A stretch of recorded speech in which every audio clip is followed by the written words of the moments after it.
Assalamualaikum warahmatullahi wabarakatuh. Alhamdulillahirrabbilalamin. Pada kesempatan kali ini, saya Aditya Muhammad, Guru Pendidikan Agama Islam dan Budi Pekerti di SMP Negeri 27 Kota Tangerang. Video pelajaran kali ini akan membahas mengenai hidup jadi lebih damai dengan ikhlas, sabar, dan pemaaf. Sebelum mulai pelajaran, alangkah baiknya kita berdoa terlebih dahulu. Bismillahirrahmanirrahim. Robbi zidni ilman warzuqni fahman. Amin. Selanjutnya, kita mengetahui KD-nya terlebih dahulu. Kompetensi dasarnya ada pengetahuan dan keterampilan. Untuk pengetahuannya, memahami makna Quran Surat An-Nisa ayat 146, Al-Baqarah ayat 153, Ali Imran ayat 134, serta hadis yang terkait tentang ikhlas, sabar, dan pemaaf. Kompetensi dasar untuk keterampilannya, membaca Surat An-Nisa ayat 146, Al-Baqarah ayat 153, Ali Imran ayat 134 dengan tartil. Yang kedua, menunjukkan hafalan Surat An-Nisa ayat 146, Al-Baqarah ayat 153, dan Ali Imran ayat 134 dengan lancar. Tujuan pembelajaran kali ini, tujuan agar siswa dapat mengidentifikasi hukum bacaan nun, sukun, dan tanwin dalam ketiga surat yang akan kita pelajari pada materi kali ini. Kemudian yang kedua, menjelaskan hukum bacaan nun, sukun, dan tanwin dalam surat yang akan kita pelajari ini. Ada 3 surat, An-Nisa, Al-Baqarah, dan Ali Imran. Kemudian ini tujuan pelajaran yang lainnya bisa dibaca.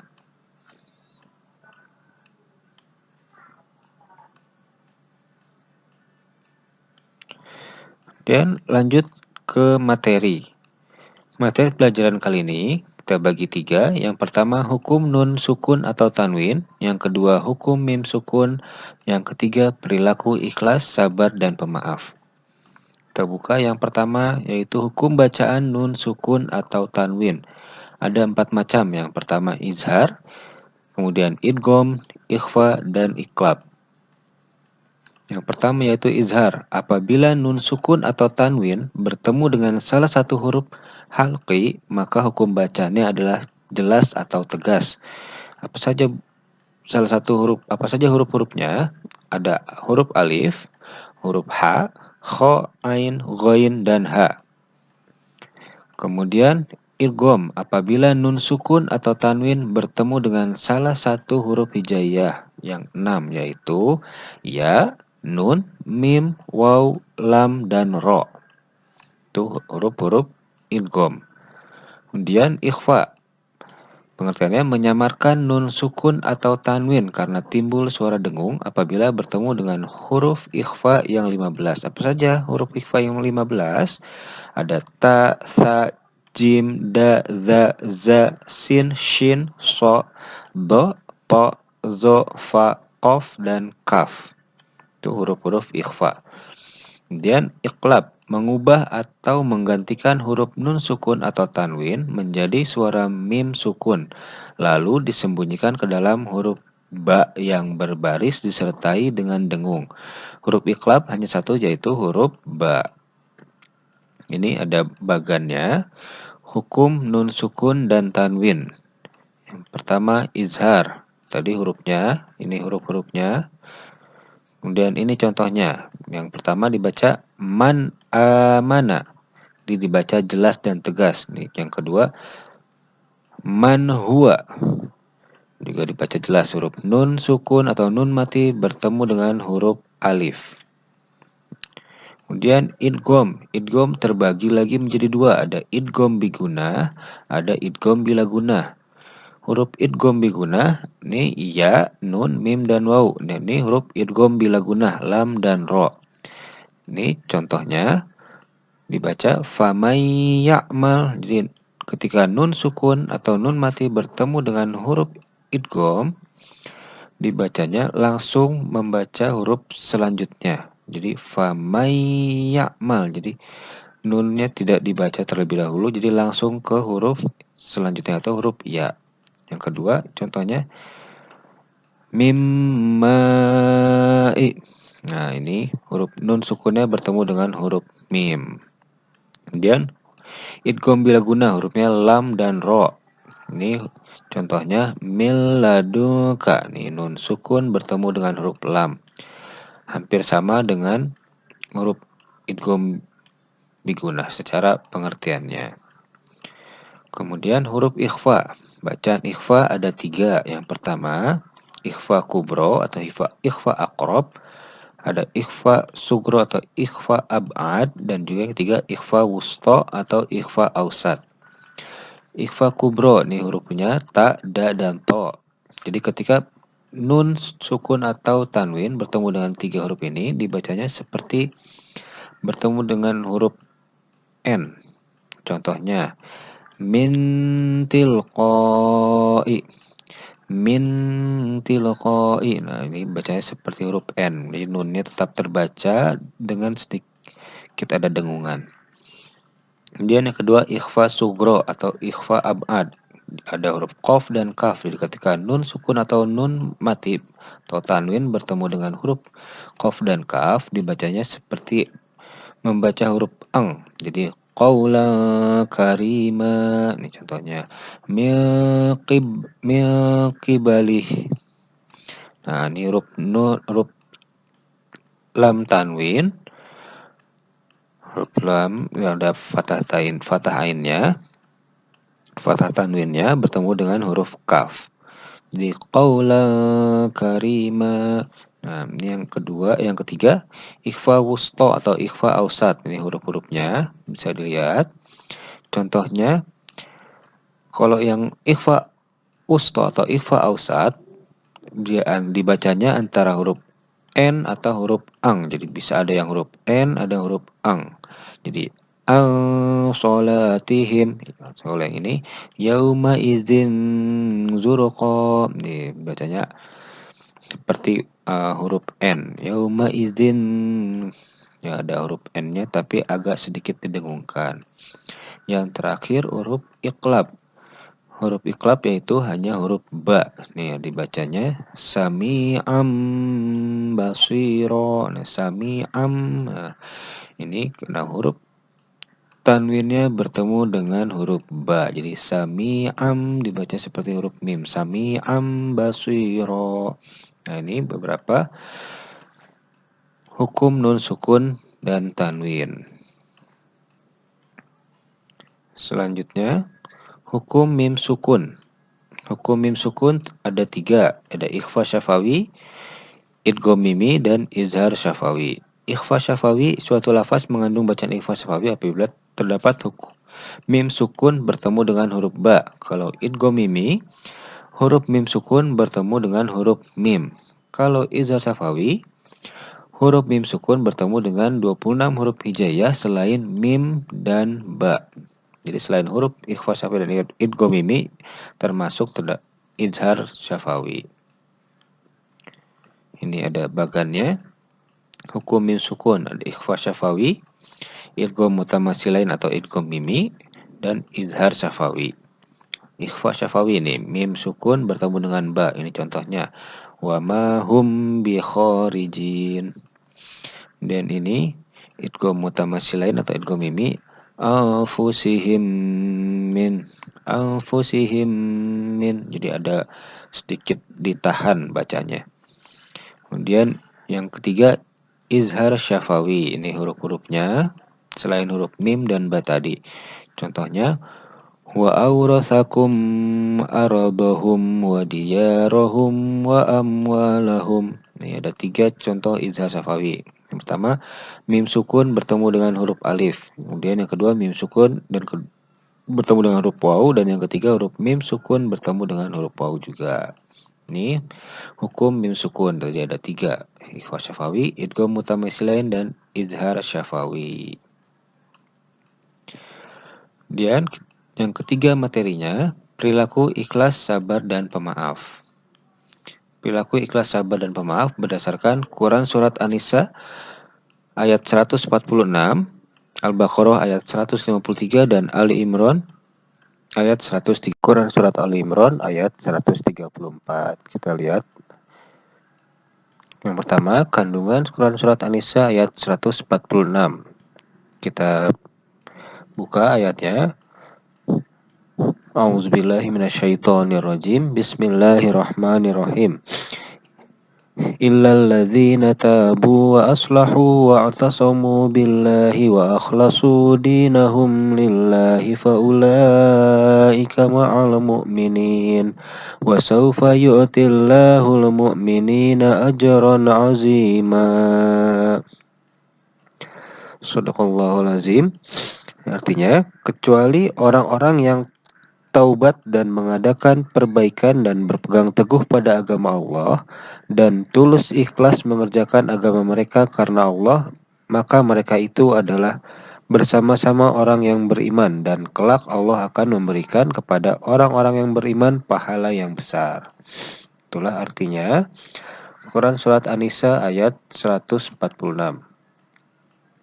Nah, kandungan ayat ini menjelaskan tentang ikhlas dalam beramal soleh, dalam beribadah, dalam bersedekah, serta perbuatan baik lainnya. Jadi selama kita melakukan amal soleh, selama kita beribadah, dan selama kita bersedekah, kita harus dalam kondisi ikhlas. Kita harus ikhlas ketika kita beramal soleh, misalnya membantu orang tua, membantu guru. Nah, kita harus ikhlas ketika kita diminta tolong oleh guru untuk mengerjakan sesuatu, kita harus ikhlas. Kemudian dalam beribadah, ketika kita melaksanakan sholat, ketika mendengarkan azan, kita ikhlas, kita harus melaksanakan sholat atau datang ke masjid ketika azan telah dikumandangkan. Kemudian, ikhlas dalam bersedekah. Jadi ketika kita bersedekah, kita harus menanamkan sifat ikhlas kita. Jangan kita bersedekah atau kita beribadah atau kita beramal soleh karena ingin mendapatkan imbalan, karena ingin dipuji oleh orang lain, karena ingin sombong, atau itu nauzubillah min dzalik. Jangan sampai kita sombong ketika kita bersedekah, dan kita harus ikhlas dalam kondisi apapun selama itu adalah perbuatan baik. Kemudian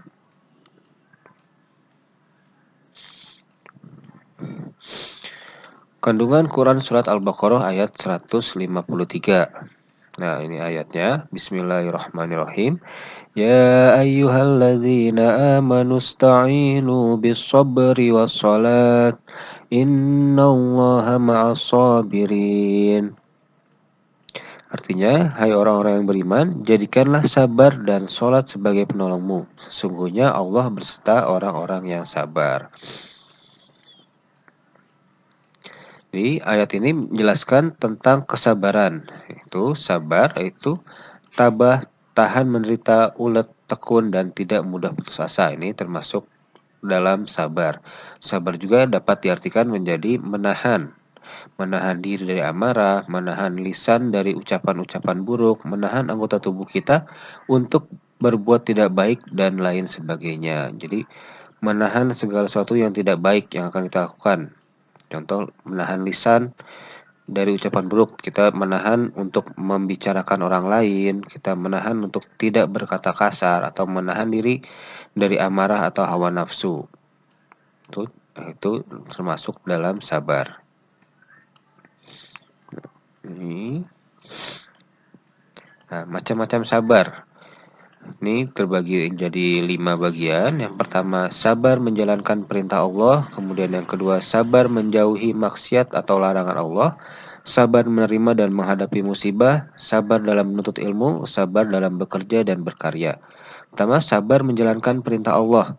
Jadi ketika kita menjalankan perintah Allah, kita harus dalam kondisi yang sabar. Kita sabar menjalankan perintah-perintah yang Allah berikan, itu juga demi kebaikan kita sendiri. Kemudian yang kedua, sabar menjauhi maksiat atau larangan. Kita harus sabar dalam menjauhi maksiat atau larangan Allah. Jadi kita benar-benar sabar, jangan sampai kita terjerumus dalam maksiat atau melaksanakan yang Allah larang. Nauzubillahi min dzalik. Kemudian sabar menerima dan menghadapi musibah. Jadi ketika kita menerima dan menghadapi musibah, kita harus bersabar. Karena Allah memberikan ujian itu sesuai dengan kemampuan hambanya. Jadi tidak mungkin Allah memberikan musibah di luar batas kemampuan hambanya. Kemudian sabar dalam menuntut ilmu. Nah, ini yang dilakukan oleh kalian siswa-siswi. Jadi kalian harus sabar dalam menuntut ilmu. Ketika di kelas kalian harus sabar mendengarkan apa yang diberikan atau yang dijelaskan oleh guru kalian, apa yang diperintahkan oleh guru kalian, kalian harus kerjakan dengan sabar dan juga dengan ikhlas. Dan yang terakhir, sabar dalam bekerja dan berkarya. Ini banyak cobaan ketika dalam bekerja, misalkan nanti kalian di kantor-kantor kalian setelah kalian bekerja, kalian akan menghadapi berbagai macam orang dari berbagai suku, agama yang berbeda. Jadi kalian harus sabar dalam bekerja, kerjaan yang kalian kerjakan secara bertanggung jawab, dan juga sabar ketika kalian berkarya, atau yang kerjanya nanti menjadi pengusaha, sabar ketika usahanya sedang bagus atau usahanya sedang mengalami kesusahan, kalian harus tetap bersabar karena sesungguhnya Allah bersama orang-orang yang sabar. Selanjutnya kandungan Quran surat Ali Imran ayat 134. Kita lihat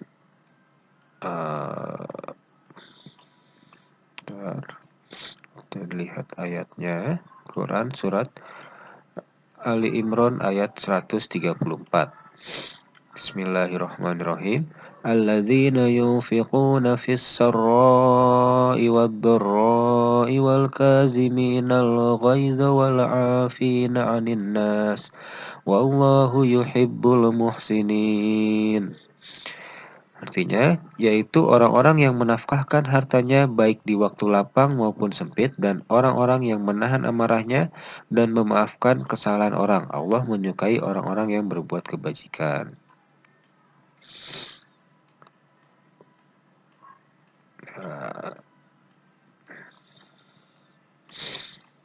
Di kandungan Quran surat Ali Imran ayat 134, ayat ini menjelaskan tentang ciri-ciri orang yang bertakwa, yaitu orang yang selalu memaafkan orang lain, sebagaimana anjuran Rasulullah dalam salah satu hadis untuk saling memaafkan dan meminta maaf. Ya, hadisnya dari Aisyah dari Anas berkata, Rasulullah Shallallahu Alaihi Wasallam bersabda, sambunglah tali silaturahmi kepada orang yang telah memutuskanmu dan maafkanlah orang-orang yang menzolimimu. Jadi kita diminta untuk menjadi seorang yang pemaaf dan juga memaafkan apabila ada orang yang berbuat zolim pada kita. Allah saja pasti memaafkan hambanya yang bertaubat. Apalagi kita manusia. Allah saja yang menciptakan seluruh isi dunia ini dapat memaafkan hambanya yang berbuat salah. Kenapa kita makhluk ciptaannya tidak bisa memaafkan kesalahan orang lain? Dan apabila kita memiliki salah atau kita bersalah, kita harus segera meminta maaf kepada orang yang kita sakiti atau orang yang kita zolimi. Segera kita minta maaf. Seperti itu. Mungkin itu saja yang bisa saya sampaikan. Kurang lebihnya mohon maaf. Wabillahi taufiq wal hidayah. Wassalamualaikum warahmatullahi wabarakatuh.